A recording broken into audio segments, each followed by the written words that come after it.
This is Paul Geidel Jr., also known as America's longest-serving inmate. Before he walked out of prison in 1980, he had spent a total of 68 years and 245 days locked away from the rest of the world. So what happens when prisoners like these are integrated back into the society after several decades? This is the dark story of life after life. Clifford Hampton. The year was 1958, and Clifford Hampton was just 18 years old, but he was about to make the biggest mistake of his life. On this fateful night, Hampton and his 17-year-old girlfriend, Bertha Ann Gibson, got into a heated argument, which soon turned deadly. After rejecting Hampton's request for intercourse, Hampton launched a fit of rage. He picked up a knife and stabbed his girlfriend 28 times, ending her life on the spot. It was a heavy-hitting crime that sent shockwaves through the entire community, leaving people with more questions than answers. It wasn't long before Hampton was arrested, tried, and slammed with a life sentence for the murder. For the next 61 years of his life, Hampton would remain stuck behind bars at the notorious Angola prison as the world passed him by. But even though he was under lock and key, Hampton's violent ways didn't seem to reduce one bit. Just 3 years after he received his first conviction, he was once again found with blood on his hands. This time, it was another inmate by the name of Kami Time who had to suffer the wrath of his fearsome anger. After learning that the said inmate had been allegedly spreading lies about him, he decided to take matters in his own hands. So when inmate Kami Time turned up dead at the prison, everyone knew who did it. And once again, Hampton found himself in the courtroom, standing before a judge who had no pity for the double murderer. He was slammed with another life sentence, and at this point it seemed he would never see beyond the four walls of the prison. His case would eventually become one of the most vital examples of people who outlived insane prison sentences. Fate had other plans, and the tides of justice would later shift in his favor. In 2017, a new light emerged in Hampton's case after new state laws forbid the sentencing of juveniles to life without parole. Leaning on this newly introduced law, Hampton's lawyers took to court to seek his release on parole. In their words, Hampton was a changed man, with 10 years of good behavior in his belt. In addition, he had also become quite old and wouldn't pose any danger to society. On April 11, 2019, the parole board announced that double murderer Clifford Hampton would be eligible for parole, and just 11 days later, he finally walked outside of a prison wall for the first time since he was 17. It was an emotional reunion for 78-year-old Hampton and his sister, as they both held each other tightly following his release. But life outside prison hasn't been that easy for Hampton. However, thanks to the constant support from the community that got him out of prison, Hampton has been provided with adequate housing, clothing, and some monetary resources.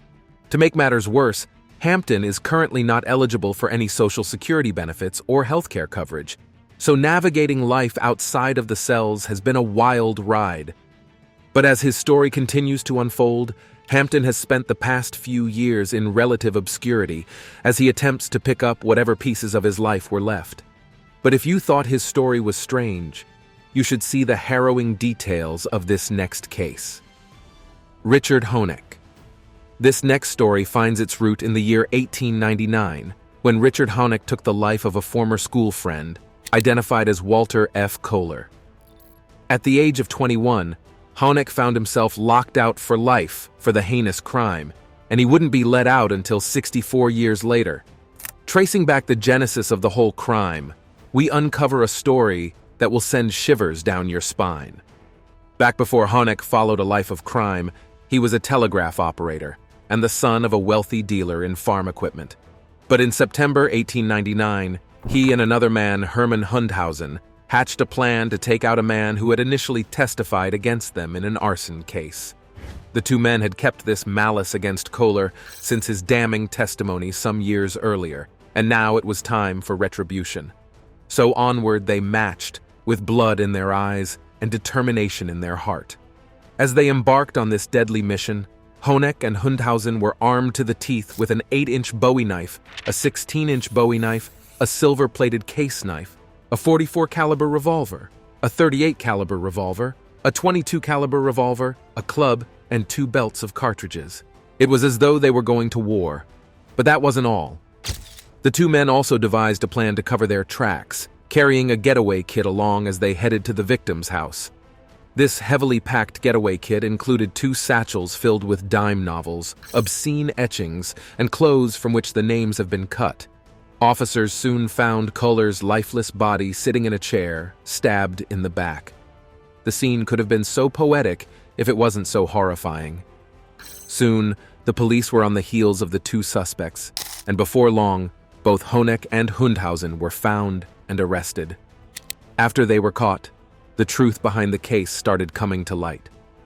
According to a confession made by Hundhausen, the 2 men had vowed revenge against the victim following his testimony, and their revenge plan was carefully orchestrated and planned to the tiniest detail.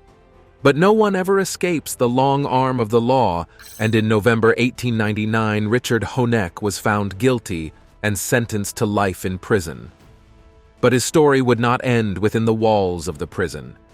However, his earlier days behind bars were marred by serious violence. Like that one time in 1912, when he stabbed the assistant warden at Joliet Prison with a handcrafted knife. Just like that, he found himself spending a total of 28 straight days in solitary confinement for the infraction. Everything changed when he was later moved to Menard, and according to the prison officials, Honk was nothing more than a model prisoner. For the next 35 years of his life, he worked at the prison bakery and was very careful to keep his troubled days behind him. Throughout the first few decades of his prison life, Honk had very few contacts with the outside world. Aside from a friend who visited in 1904 and a newspaper reporter in 1963, no one else ever came looking for him. The only other respite he had was a 4-line note he received from his brother in June 1904. This was until August 1963, when his case received a new breath of life. Enter Bob Poose, an Associated Press reporter, who caught wind of Honk's case from a Menard prison newspaper. Instantly, he was inspired to propagate the story of this age-long prisoner to the rest of the world, bringing Honk a new wave of popularity. Soon, letters were coming in droves to the man, both from fans and foes. In total, he was said to have received a mailbag of 2,000 letters, including a proposal of marriage from a woman in Germany, offers of employment, and monetary gifts, ranging from $5 to 25 cents. The climax of the story would eventually come on December 20, 1963, after Honk was released on parole from the Southern Illinois Penitentiary after serving a staggering 64 years in prison. At 84 years old, Honk finally walked out of the prison cell, accompanied by the same reporter who told his story to the world. As Poose introduced Honk to the reality of the outside world, the aged prisoner couldn't hold back his amazement. Everything was a subject of wonder to him, from the speed at which cars traveled these days, to the huge skyscrapers that had risen from the grounds since he left. He was eventually left in the care of his niece, Mrs. Clara Orth, who had to quit her job to take care of him, and even went as far as selling her 1-bedroom trailer home and buying an appropriate 2-bedroom home in Oregon. His story captivated the world simply because of the length of time he spent behind bars, although his longest prison sentence record has since been broken by at least 8 other cases. Honk would later go on to live for another extra decade before succumbing to the cold grips of death at the age of 97. Lester Pearson. On a warm day in October 2021, 84-year-old Lester Pearson walked out of the Louisiana State Penitentiary as a free man.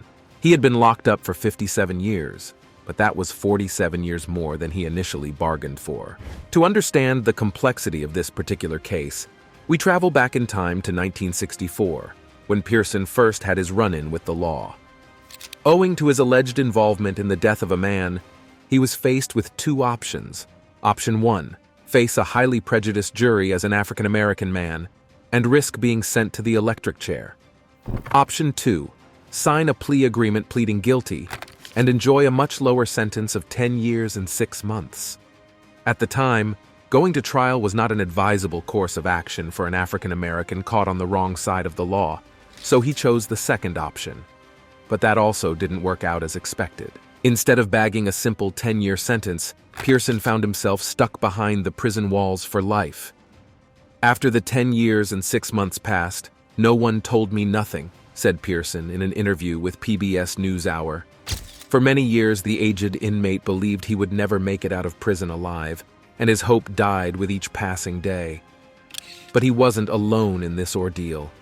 As a matter of fact, there were countless more who had fallen victim to a faulty justice system. In total, the Louisiana State Project identified 60 inmates, most of whom were colored people, who pleaded guilty to different crimes in order to avoid execution and with the promise of a shorter sentence. These people, who outlived insane prison sentences, came to be known as the 10 to 6-6 lifers. Each of these men ranged in age from 66 to 86 and still remained behind bars. But Pearson was one of the lucky ones. In 2021, his case went before a judge, and he was resentenced as demanded by the Orleans Parish District Attorney. His previous unofficial life sentence was reduced to just 55 years, with credit for the 57 years he had already spent. Due to this new development, Pearson was released into a world he had not set his eyes on for almost 6 decades. But he's just one of the 5 10-6 lifers who have been released. Till today, 55 more remain behind bars, paying a higher price than they had bargained for. Will their story end on the side of freedom, or will these men spend the last of their days locked up? We'll have to wait and see. Chester Wager. In 1960, a horrifying crime shook the city of Chicago to its very foundation. 3 women were found slain at the Starved Rock State Park in one of the most gruesome cases the city has ever seen. The 3 women, Frances Murphy, 47, Mildred Lindquist, 50, and Lillian Edding, who was also 50, were married to some of Chicago's most prominent businessmen. They had all taken a 4-day trip to the Starved Rock State Park in Illinois to unwind and be one with nature. On Monday, March 14, 1960, the story took a dark turn after all 3 ladies decided to take an afternoon hike to the St. Louis Canyon. They never came back. Their remains were later found on March 16, and according to investigators, all 3 suffered severe head trauma, and a blood-stained tree limb was found nearby. This was the alleged murder weapon, with which they were bludgeoned to death. But who was responsible for this heinous crime, and most importantly, why? Investigators instantly sprang to action, bringing in everyone that seemed like a person of interest in the case, as they sought to reconstruct the events that took place on that fateful day. Chester Wager was one of those interviewed at the time. Wager worked as a dishwasher at the Starved Rock Lodge, and according to the testimony of some other employees at the facility, Wager allegedly showed up to work on the day the women disappeared with scratches on his face. Was this a simple coincidence, or a critical testimony? The officers in charge of the case chose the second option, even though he maintained his innocence and even passed not 1, not 2, but 6 lie detector tests. Investigators kept barraging him with questions until he was eventually roped into a confession. Maybe it was because he fit the description of the supposed criminal or his initial brushes with the law. But whatever the case was, the investigators were able to intimidate him into making a confession, admitting not only the death of the 3 women, but also another looming crime of assault and robbery. However, the state only tried him for the death of one of the 3 women, Lillian Oetting. After a heavily debated trial, Wager was found guilty on March 3, 1961, and he was subsequently sentenced to life in prison on April 3. He would continue his quiet life behind bars until February 2020, when he was eventually released on parole after countless attempts. He found his place in the list of people who outlived insane sentences. Following his release, a huge breakthrough rocked the case, threatening to tear his initial conviction to pieces. According to the evidence tested from the Starved Rock murder, one of the several hairs found on a glove worn by one of the victims didn't actually belong to Wager, which meant that there was a chance he would be exonerated from the case. However, as of the making of this video, the real culprit behind the killings hasn't been identified, so Wager has not been officially cleared of the conviction. The case continues in court, and spectators are curious to see how the whole drama will play out. But as crazy as Wager's story may sound, This next one takes things to a whole different level. Case File 5, Joe Ligon. Imagine being sentenced to prison at the age of 15 and making it out after 68 straight years. This is the story of Joe Ligon, America's longest-serving juvenile lifer. On February 20, 1953, when he was just 15 years old, Ligon met up with two teenagers he only knew casually, who introduced him to two other teenagers. After an evening spent drinking wine, the gang began robbing people to try to buy more alcohol. This alcohol-fueled violent spree eventually ended in the death of two men, Charles Pitts and Jackson Ham. It was a sad day in Philadelphia, and the four boys responsible for the violent crime were soon caught by the officers. It was after the arrest that the case took quite the controversial turn. After Ligon was caught by the officers, he was not permitted legal representation, nor was his family allowed to visit. He was also presented with some signed confessions by the police, forever tainting the integrity of the whole case. But that's not all. The whole trial was also conducted in a single day. After a very short deliberation, Ligon was convicted of first-degree murder and slammed with a life sentence. Although Ligon admitted to stabbing one person who survived the incident, he continued to vehemently deny ever participating in the killings. But all his pleas fell on deaf ears. At just 15 years old, his whole life came crashing down, and from his life just flew by like dust in the wind. In the early 1970s, the case received new life, and after careful review, the city offered Ligon and his accomplices clemency. But Ligon didn't take the offer, as it would require an admission of guilt, which he wasn't prepared to accept. It would eventually take the efforts of Bradley Bridge, Ligon's attorney for 15 years, to overturn his initial sentence. According to Bridge, Ligon was only found guilty by association, and if he were to be tried today, he would only receive a 5 to 10-year sentence. The case continued in court for many years, until 2012, when the United States Supreme Court dropped a bombshell. In a move no one really saw coming, the Supreme Court declared that pronouncing life sentences without parole for teenagers was unconstitutional. This brought new attention to the Joe Ligon case, and in 2017, he was resentenced to just 35 years in jail. And since he had already spent over 60 years behind bars, he became eligible for parole immediately. But Ligon wasn't okay with being on parole, so he took to court to challenge the decision, and he won. In February 2021, 83-year-old Joe Ligon was released from prison without parole. Although there was no drama surrounding his release, Ligon claimed that coming out of prison was like being born all over again. With his newfound freedom, Ligon hopes to spend the rest of his life in quietness and bliss. As we explore the stories of people who outlived insane sentences, Ligon's case stands as testament to the dramatic changes that a life sentence can have on an individual. William Gaines Smith. Meet Kentucky's longest-serving inmate, William Gaines Smith, who was sentenced to life in 1960 and only made it out in 2023. He had first entered prison at the age of 22, after he was found guilty for taking the life of a Lexington store clerk during a robbery. To put that in perspective, Smith entered prison just 2 weeks before Marilyn Monroe's death, before JFK's assassination, and before the first televised presidential debate. His co-defendant in the case has a better storyline. Although he was initially handed the capital punishment, he was eventually released on parole in 1981. But Smith had other problems. Apart from his convictions, he was also deemed insane as early as 1963, which necessitated that he remained within the confines of the prison walls. This was also made worse by the fact that his family wasn't willing to provide a home for him even if he was released. But even though his life was forever tainted, Smith continues to maintain his innocence in the shooting that led to the death of 62-year-old Olin Alexander. In all the time he spent in prison, Smith had only one song on his lips: freedom. As he grew older, it became more obvious that he wouldn't survive the harsh conditions of the prison. But there was another problem. Even though the parole board was willing to release him, no nursing home was willing to house the aged inmate, and so his parole was denied. That was until 2014, when he, along with several other elderly inmates, were released on medical parole. Finally, he could enjoy the sweet taste of freedom he had craved for a very long time. But unfortunately, this didn't last for too long. Although he outlived his insane sentence, his declining health couldn't allow Home to enjoy the freedom he had sought for so long.